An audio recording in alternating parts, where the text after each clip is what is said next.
Hi guys, this is Kayla with Wild Moon Studio Arts, and today I wanted to show you guys how to knit the stockinette stitch.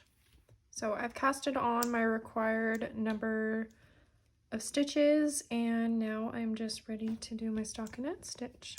So I knit continental style with a stockinette stitch because it's faster for me. So I go ahead and insert my index finger under that yarn, and then I grab the yarn with my remaining 3 fingers. And then with my thumb and my other fingers, I just pick up my left knitting needle.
And this is your continental stockinette stitch.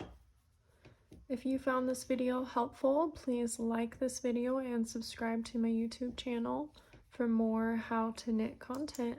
Thank you guys so much.